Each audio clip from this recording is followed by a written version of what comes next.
Now, what was your time like at school? Were you ever bullied? It's believed that 55% of children who have been bullied will develop depression. Well, the sad thing is bullying doesn't just happen at school. It can occur in the workplace, in homes, in families and online. Now, a new documentary exploring the impact of bullying has been released this week.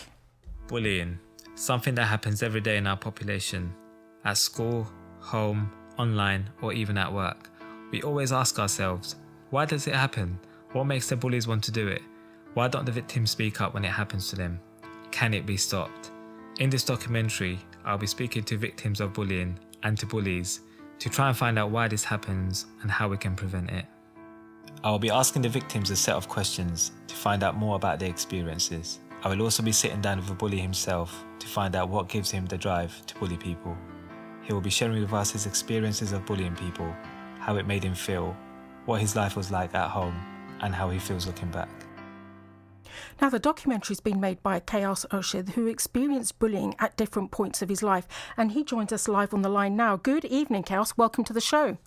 Hi, Farzana. How are you? Thanks for having me on. Oh, you're very, very welcome. Now, Chaos, what made you want to make this documentary about bullying?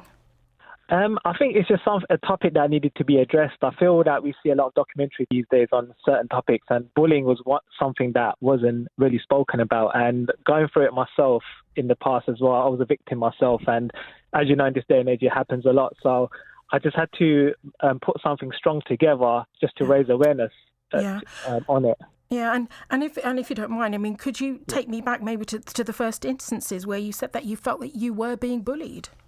Yeah, the first time was in the school, secondary school, actually. I was being called a lot of names and stuff. And back then I wasn't very talkative than I am now. As I said, when you get older, you change yourself. But back then I was just a person myself, and when people start taking the mick out of your name, the way you look, and, whether you're too fat or too skinny, and all that, it was happening to me. So later on, sometimes what happens, it affects you then, but it affects you more later on in life as well. So I just felt that that scarred me. And even when I was working in retail, even when I was a teenager and stuff, that was happening at work. So I just had to address the fact that it just doesn't happen at school. It happens at work, at school, at home, everywhere else as well. So I felt like during my life, I was affected by it quite a bit. Yeah, and Chaos, it's often the long-term effects as well of that bullying as well, which see you right into adulthood as well, as you just expressed there. Yeah. Now, Chaos, we'll come back to you in a second. I just want to bring in Aziz Kemal now, who's also on the line, and he's one of the victims of bullying featured in the documentary. Good evening, Aziz. Welcome to the show.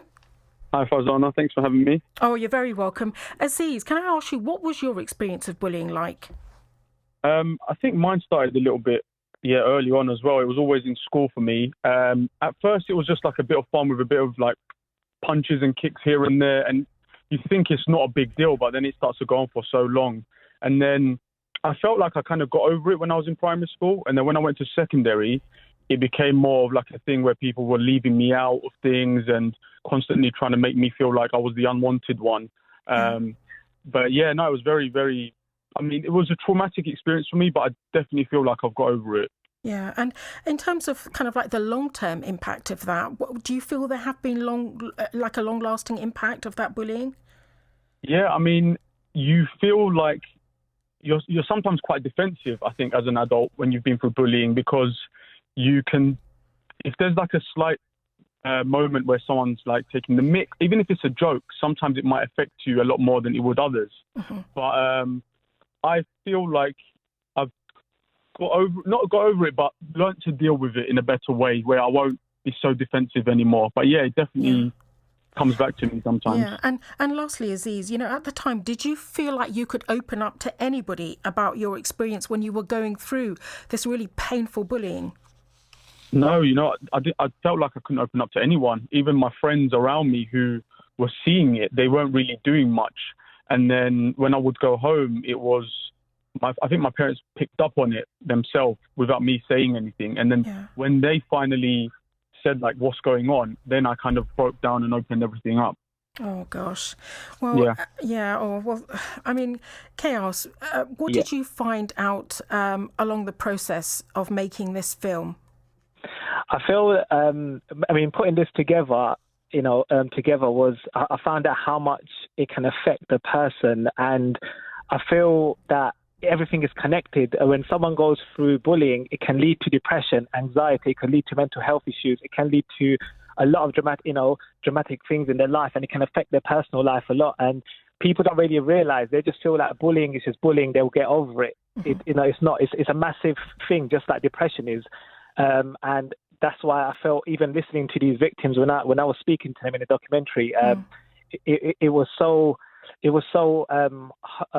hard to hear them, what they went through, and even to hear from the bully himself, which I had to get his side as well of why they actually do it. We don't normally hear their side, and coming from that side as well of why they do it and stuff, and speaking to them. But it was a tough challenge, and it wasn't easy to make, but I just had to make this topic to raise awareness on it. And Absolutely. I'm not saying I can put a stop to it, but we can raise awareness on it and get these victims say that they can speak out.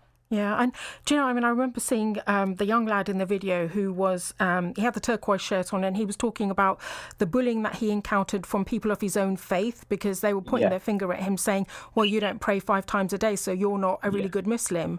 Really toxic kind of bullying as well.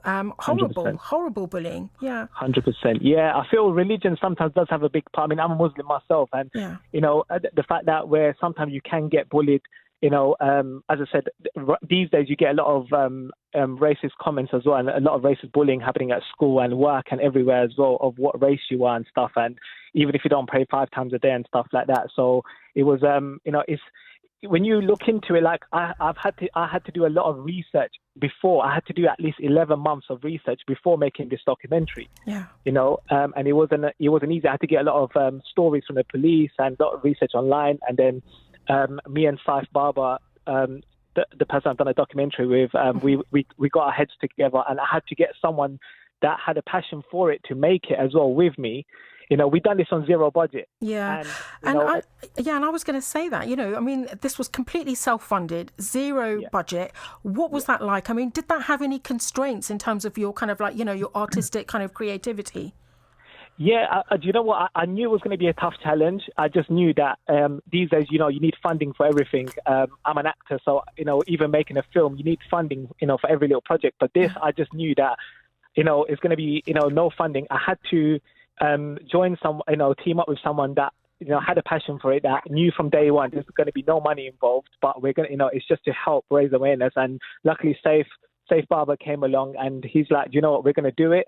And it was a very, very tough challenge, because filming around it took us about 7 weeks to film it and stuff. But again, we need money for things these days, and even getting the equipment and everything. But, touch wood, it took a while, but we've done it in the end, and I'm so glad that it's out. Yeah, and you know what? Hats off to everyone who featured in the documentary. I mean, just incredibly brave, not only of the people being bullied, but also the person who bullied as well. That takes a fair amount of kind of guts as well, to kind of relive that experience as well.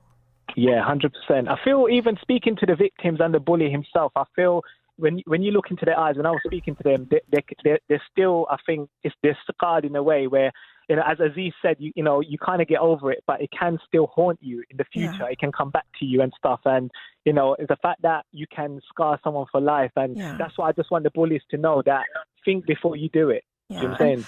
And there was a great analogy when you were chatting to the bully, when you said, well, did you never think of the younger people in your family who maybe being bullied as well? So you were trying to make that kind of analogy with him. And of course, he didn't think of that at all at the time that he was bullying, did he? No, he didn't. I feel when I asked him that question, he kind of froze, and he was just like, oh, because when I asked him that, how would you feel if someone, your brother or sister or your cousin, then he was just like, I wouldn't be happy. Then that's when I said that, well, you now you know how everyone else feels. Sometimes you got to put them in their shoes and be like, this is how it is. So I think, bullying is just a horrible thing. And, I just hope a lot of people, do speak out about it and, as they come forward. And Kaos, the documentary has just recently been released. How has it been received? Oh, so do you know what? It's been phenomenal. Like it's done so well. We released it last Sunday on YouTube. It's already had like 13,000 views. It's had amazing feedback. I've had, and I didn't expect this, but it's actually been even watched in New York, Texas, in Los Angeles, worldwide. And to be fair, bullying doesn't just happen in London or UK. It happens worldwide. So I'm kind of glad that it is going around everywhere, that people are watching it and stuff. So, again, it's just about raising awareness. And to be fair, for me, 1 view or 2 view, even if one person watched it, it can save a life. So can you imagine, having 12, 13,000 views? It's amazing. Absolutely. Do you feel now, in comparison to when you were younger and you were experiencing that bullying, do you feel that there is more awareness of bullying in terms of if somebody was being bullied, would they know what to do, where to get help from? Yeah, I feel like in my time, there wasn't really awareness on it. You can speak to someone and, it just like gets ignored and stuff. And back then we never had the social media. We never had, all these helpline numbers. We didn't have access to it that easily. But now, as I said, with these documentaries or, you can just Google a helpline number and you can speak to. I think it's much more better now, as I said, where I think, it's a bit harder with social media around, but I feel having to speak to someone, I think it's much easier from when I was in school. Exactly. And lastly, Chaos, where can people find the documentary? So the Stop the Bullying documentary you can find on YouTube. Just type in Stop the Bullying documentary or even my name and it will come up straight away. Fantastic. Well, Chaos and Aziz, thank you so much for joining us, and fantastic. We've got to raise awareness of this. Thank you so much. You take care. Thanks for having us on. Thanks for having us. Thanks. Thank you. BBC Sounds. Peter Crouch. Laughs. Gary Lineker.